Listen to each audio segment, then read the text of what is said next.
This Torah class is brought to you by TorahAnytime.com. Bruchim Aboim. Welcome everyone to a special edition of All Parsha on Parshas Vayeitzey, the Baal Haturim on Parshas Vayeitzey. This week I just want to focus on one comment of the Baal Haturim, Parshas Vayeitzey, Parak Chavches, Pasuk Yud, opening Pasuk of the Parsha. Vayeitzey Yaakov. And Yaakov went out. Says the Baal Haturim, Yesh Oimrim, some say Parsha zu susuma, that this Parsha is sealed. In other words, Parshas Vayeitzey enjoys a very unique phenomenon. Namely, typically a Parsha begins on the next line. Parshas Vayeitzey, according to some, is sealed. Why, says the Baal Haturim? Lefi sheyatza b'seiser uvarach behechaveh. Because Yaakov left in secrecy and he ran away in concealment. And therefore, the Parsha is sealed shut. Now, it's not sealed shut like Vayechi. Vayechi, you wouldn't even know it's a new pasuk.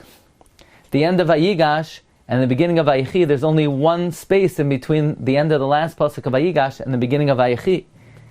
Nevertheless, Vayeitzey is sealed shut in the sense it doesn't begin on the next line. It's like a pei or a samach. And the Baal Haturim seems to be saying the reason for that is Yaakov Avinu ran away in concealment and in hiding. But the question is, okay, just because Yaakov ran away in concealment and hiding, why does the Parsha have to be sealed shut? What does the Parsha being sealed have to do with Yaakov running away? Simply, the Baal Haturim is understood as a remez.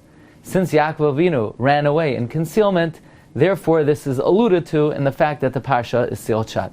However, Reb Simcha Zisel, Broida, in his classic work, which is primarily on the Ramban, Sam Derech, offers an incredible approach to understanding this Baal Haturim and many other Ma'amorei Chazal found throughout Bereshis. If I may, for a more extensive treatment of the subject, please see our Shiur, our class on TorahAnytime.com, called Parshas Vayeitzey, Words of Torah, DNA of the Universe. We also wrote this up in our humble sefer, Magad Rakia, on Parshas Toldos. Here's the idea in a nutshell. There are many other Divrei Chazal that seem to be very perplexing that could be understood in a very revolutionary approach. One interesting thing is, Yaakov Avinu, we know he ran away. Where was he hiding? Where did he run away to? So Rashi, in Vayeitzey, on the pasuk Vayishka b'makom hahu, Rashi says he slept in that place, but the 14 years that he served in the Beis Eiver, he didn't sleep at night because he was learning Torah. So Rashi says that Yaakov Avinu was hiding in the yeshiva of Eiver. Likewise, Rashi at the end of Chayei Sarah says that from the lifetime of Yishmael, we can discern that Yaakov spent 14 years serving in the Beis Eiver. Rashi likewise says the same thing in Parshas Toldos, Parak Chavches, Pasuk Tes. So this is an idea that we're all familiar with. Yaakov Avinu spent 14 years learning in Yeshiva Shem V'Eiver. But why didn't the Torah say explicitly that Yaakov Avinu spent 14 years learning in Yeshiva Shem V'Eiver? Are we embarrassed about it? Is this something that we're ashamed about? That every single time there's any reference to Yaakov learning 14 years, it's always in a roundabout way. It's always in an unclear way. It's never explicit. Why does the Torah never explicitly say Yaakov Avinu spent 14 years learning in the Yeshiva Shem V'Eiver? Furthermore, and this to me is the most perplexing question, Esav was looking for Yaakov, and he looked everywhere. Why didn't Esav look in the most obvious hiding spot, namely the yeshiva? And what kind of hiding spot is this? Yaakov Avinu seriously hid out in the yeshiva? I mean, that's where he spent his whole life. Where exactly was Esav looking? Esav was looking in the pool halls, in the bowling alleys. Yaakov Avinu went nowhere other than the Beis HaMedrash. So why couldn't Esav find him? What exactly is this hiding spot? How was Yaakov Avinu able to hide there? So, I would like to explain this concept that's offered by Rav Simcha Zisel based on a great chiddush of Rav Aaron Kotler. We know that in Judaism, the foundation principle is that we were created for the afterlife, for Olam Haba. Olam Hazeh doimeh lefroizar b'fnei Olam Haba. The Rebbeinu Shem created us for no other purpose other than to shower us with the ultimate kindness, namely to be mizdabek to Him, to His Shechina, in Olam Haba. And the reason we have to be in this world is we need to earn it, because if we would go straight to Olam Haba, we would be what is called Nahama D'chsufa, embarrassed bread. We would not appreciate our reward. Now, Olam Haba is so important.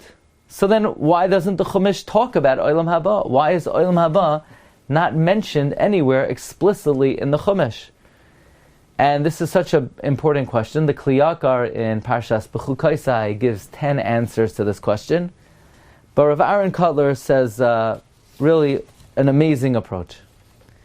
The Zohar HaKadosh teaches us, and this is quoted by the Nefesh HaChaim in Shar Dalet Perek Yud, Istakel ba'oraisa ubara alma. God looked into the Torah, and He used the Torah to create the world. The Torah is the clay umanos of HaKadosh Baruch Hu. The Torah is the tool, the artisan tool, with which the Rebbeinu Shem created the world. He created the world with the Torah. As the Zohar HaKadosh says in Parshas Truma, Dechad bara kudshabrichu alma. When God created the world, Istakel ba ba'oraisa, He gazed at the Torah, ubara alma. Uva oiraisa ispri alma. Kamada akmuha dechsiva eya etzloi amain. And the Nefesh HaChaim goes on to quote that when the Rebbeinu Shem created heaven and earth, He merely looked at the pasuk, Bereshis bara elokim es hashamayim, and that's how He created the shamayim.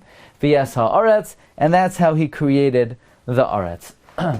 The Torah is the tool with which God used to create the world. Now, if somebody were to hire an architect to draw up plans for a building, and the builder would go ahead, and in the building you notice that there's no living room in the building, and you ask the builder, why is there no living room in the building? And the builder said, well, I was just following the architectural plans. The architect did not draw a living room in the plans. Well, if there's no living room in the plans, there won't be a living room in the building, because the builders merely followed architectural plans. The reason why Olam Haba, says Rav Aaron Kotler, is not mentioned in the Chumash explicitly, is because if it were to say Olam Haba in the Chumash, then Olam Haba would have to be in the open reality. It would be something we would see and perceive, and God wanted it that Ayin lo'irasa lo'ikim zulasecha tivcha shetzafanta lirecha. God wanted it. You have to, when you're there, you'll know you're there. Until then, nobody knows what it is. Otherwise, there would be no free choice. And the only way to ensure that nobody can see Olam Haba with the physical eye is if it's omitted from the architectural plans in the open design. In other words, the words of the Chumash are the open reality of creation. Certainly there is Olam Haba, because it is discussed in the Torah and the oral law. And the oral law corresponds to sort of the hidden dimension of reality. But the written law corresponds to the open reality, and because Rebbeinu Shem did not want Olam Haba to be in the open reality, He had to remove it from the architectural plans. He had to remove it from the document. Says Reb Simcha Zisel Broida. The reason why Esav cannot find Yaakov Avinu is because the Torah took out of the open text that Yaakov spent 14 years learning. Yes, sure, it says Vayishka b'makam, from which we could figure out he slept there, but he didn't sleep the 14 years in Yeshiva Shem Ve'ever. And sure, we could figure out that Yaakov Avinu learned 14 years from the years of the life of Yishmael. And sure, we could, as Rashi points out, there are 14 missing years in Yaakov Avinu's life. But once the Torah omits in the open text that Yaakov learned 14 years, it will not be in the open reality. And Yaakov could be sitting and learning in the Beis HaMedrash in his regular spot, and Esav could go to the shul, to the Beis HaKnesses, to the Beis HaMedrash, and he could be sitting next to Yaakov, and he doesn't recognize him, he doesn't perceive him, because if it's not in the open text, just like Olam Haba, which is not in the open text, so it won't be in the open reality. The fact that Yaakov was learning in the Yeshiva Shem Ve'ever is also not in the open reality. The words of Torah create the reality of existence. Let's give another example. In next week's Parsha, Parshas Vayishlach, it talks about the animals that Yaakov Avinu sent to Esav. So the pasuk says, Gemalim meini kois shloishim. This is Rashi, Lamed Beis Tezvav. So Rashi's bothered, all the other animals, it says the male and the female, and here it says the nursing Gemalim 30, and it means and their children with them. But Rashi brings a medrash, Uvenehem, meaning they're builders, a male corresponding to a female. So why doesn't it say the male? Well, because they have relations in a modest manner, the Torah does not publicize the fact that there were males with the females, but the males were there. But to indicate that the camels have relations discreetly, the Torah doesn't speak about the males openly. So we typically learn this Rashi to mean that the fact that the males are not mentioned is a remez to the discreet practices of the camel. Says Reb Simcha Zisel, no, it's just the opposite. It's not that by writing the males discreetly, it's a remez to their discreet practice. It's once the Torah writes the male hiddenly, that creates the new biological, physiological reality that camels are more sanuim than other animals. It's not that the way the Torah writes it is a remez to their behavior. Their behavior is literally created through the formulation with which the Torah records the way they came from Yaakov to Esav. And therefore, says Reb Simcha Zisel, it's the same thing with Parshas Vayeitzey. What was the method that the Rebbeinu Shalom used to conceal Yaakov Avinu? Yeah, we mentioned the fact that he wasn't learning. The fact that he was learning for 14 years is not mentioned openly, so that sort of took it out of reality. But furthermore,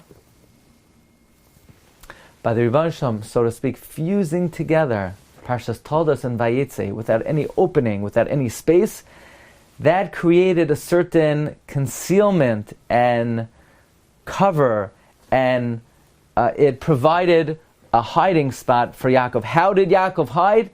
By fusing together the Parshas, that created a certain realm of hiddenness for Yaakov Avinu. So it's not that Parshas Vayeitzey, being a Parsha Susuma, is a remez to the idea that Yaakov Avinu was hiding. Just the opposite.